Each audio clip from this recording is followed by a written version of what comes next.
Hi friends, welcome to our channel.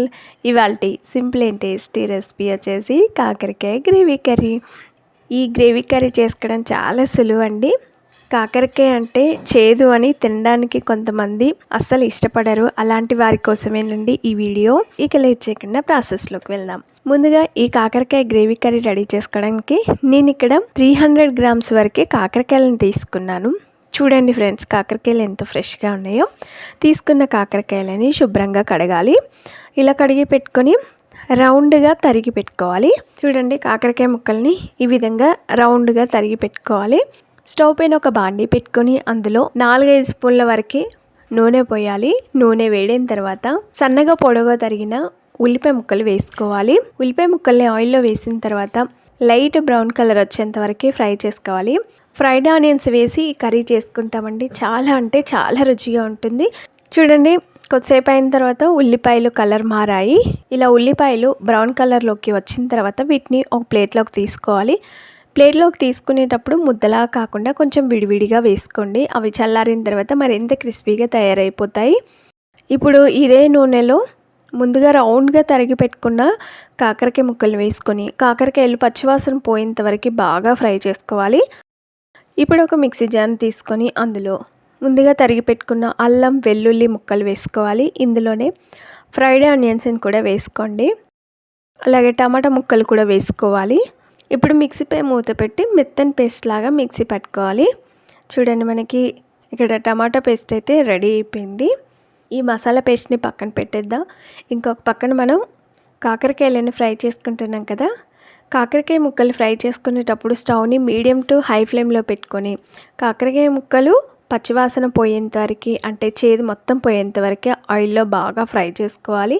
కాకరకాయ ముక్కలు ఇలా కొంచెం కలర్ మారాయి కదా, ఈ విధంగా వచ్చినప్పుడు మనం వీటిని ఒక ప్లేట్లోకి తీసుకుందాం.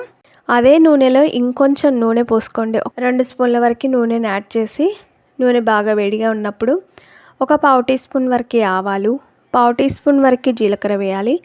అవి చిటపటలాడేటప్పుడు ఇందులో సన్నగా రౌండ్గా తరిగిన పచ్చిమిర్చి ముక్కలు వేసుకోవాలి. కొన్ని ఉల్లిపాయ ముక్కలు కూడా వేసుకోండి. చిన్న ఉల్లిపాయ ఒకటి ఈ విధంగా సన్నగా తరిగి వేసుకోవాలి. ఉల్లిపాయ ముక్కలు కొంచెం పచ్చివాసన పోయేంత వరకు ఫ్రై చేసుకున్న తర్వాత ఇందులోనే ఒక 1/2 టీ స్పూన్ వరకు పసుపు వేయండి. పసుపు పచ్చివాసన పోయేంత వరకు బాగా ఫ్రై చేసుకున్న తర్వాత మిక్సీ పట్టిన మసాలా పేస్ట్ వేసుకోవాలి. ఇలా ఆయిల్లో వేసిన తర్వాత ఒకసారి అంతా కలిసేలాగా బాగా కలుపుకోండి. ఇక్కడ మనం టమాటాలు పచ్చివే తీసుకున్నాం కాబట్టి ఇవన్నీ పచ్చివాసన పోయేంత వరకు ఆయిల్లో బాగా ఫ్రై చేసుకోవాలి. బండిపై మూత పెట్టి కొద్దిసేపు ఉడికించుకోవాలి. బాగా ఉడికించుకున్న తర్వాత ఇందులో కారం వేసుకోవాలి. 1 స్పూన్ వరకు కారం వేసుకోండి. పచ్చిమిర్చి కూడా వేసాం కాబట్టి కారం చూసి వేసుకోవాలి. నేను వేసుకున్న ఈ 1 స్పూన్ కారం అయితే కరెక్ట్గా సరిపోయింది. కారం వేసిన తర్వాత ఒకసారి అంతా కలిసేలాగా బాగా కలుపుకొని కారం మగ్గేంత వరకు ఉడికించుకోవాలి. బండిపై మూత పెట్టి కొద్దిసేపు కారం మగ్గేంత వరకు ఉడికించుకోండి. కొద్దిసేపు అయిన తర్వాత మూత తీసి కారం మగ్గేంత వరకు ఉడికించుకున్న తర్వాత ఇందులో గ్రేవీకి సరిపడా నీళ్లు పోయాలి. నీళ్లు మరీ ఎక్కువ మోతాదులో కాకుండా కర్రీ తిక్కుగా ఉంటేనే బాగుంటుంది కాబట్టి ఒక టీ గ్లాస్ అన్ని నీళ్లు పోయండి. నీళ్లు పోసిన తర్వాత ఒకసారి బాగా కలుపుకొని బండిపై మూత పెట్టి కొద్దిసేపు ఉడికించుకోవాలి.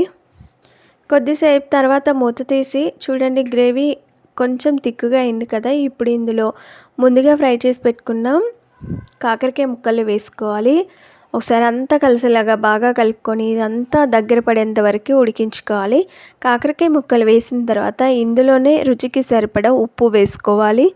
ఉప్పు వేసిన తర్వాత కొద్దిసేపు ఉడికించుకొని కొద్దిసేపు అయిన తర్వాత ఇందులో ఒక 1/2 టీ స్పూన్ వరకు ధనియా పౌడర్, ఒక 1/2 టీ స్పూన్ వరకు గరం మసాలా వేసుకోవాలి. గరం మసాలా కానీ ధనియా పౌడర్ ఎక్కువ మోతాదులో కాకుండా చాలా తక్కువ మోతాదులో వేసుకోండి. ఇలా ధనియా పౌడర్ గరం మసాలా వేసిన తర్వాత ఒకసారి అంతా కలిసేలాగా బాగా కలుపుకొని గ్రేవీ అంతా దగ్గర పడేంత వరకు ఆయిల్ మనకి సపరేట్ అయ్యేంత వరకు పైకి వచ్చేంత వరకు ఉడికించుకోవాలి. బండిపై మూత పెట్టి కొద్దిసేపు ఉడికించుకోండి. కొద్దిసేపు అయిన తర్వాత మూత తీసి చూడండి ఫ్రెండ్స్, మనకి ఆయిల్ మొత్తం పైకి వచ్చేసి గ్రేవీ అంతా కూడా బాగా తిక్కుగా అయిపోయింది. కాకరకాయ కూర ఈ విధంగా ఉంటేనే చాలా కమ్మగా ఉంటుందండి.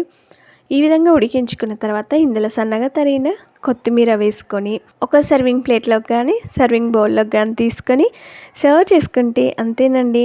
చూడ్డానికి ఎంతో కలర్ఫుల్గా, నోటికి చాలా కమ్మగా రుచిగా ఉండే చేదు లేని కాకరకాయ కూర అయితే రెడీ అయిపోయింది. ఇలా కనుక చేసి పెట్టినట్లయితే చాలా ఇష్టంగా టేస్టీగా తింటారండి. ఈ సింపుల్ అండ్ టేస్టీ కాకరకాయ గ్రేవీ కర్రీ మీకు నచ్చిందా? ఆలస్యం చేయకుండా లైక్ చేయండి, ఫ్రెండ్స్కి కానీ రిలేటివ్స్ కానీ షేర్ చేయండి. మీరు ఈ కర్రీ రెసిపీని తప్పక ట్రై చేయండి. మీకు ఎలా వచ్చింది, టేస్ట్ ఎలా ఉందనేది కామెంట్ చేయండి. ఫస్ట్ టైం మా వీడియోని చూస్తున్నట్లయితే వెంటనే సబ్స్క్రైబ్ చేసుకోండి. పక్కనే ఉన్న బెల్ సింబల్ని క్లిక్ చేయడం ద్వారా మేము పెట్టే ప్రతి వీడియో నోటిఫికేషన్ మీ మొబైల్కి వచ్చేస్తుంది. Thanks for watching. Bye bye.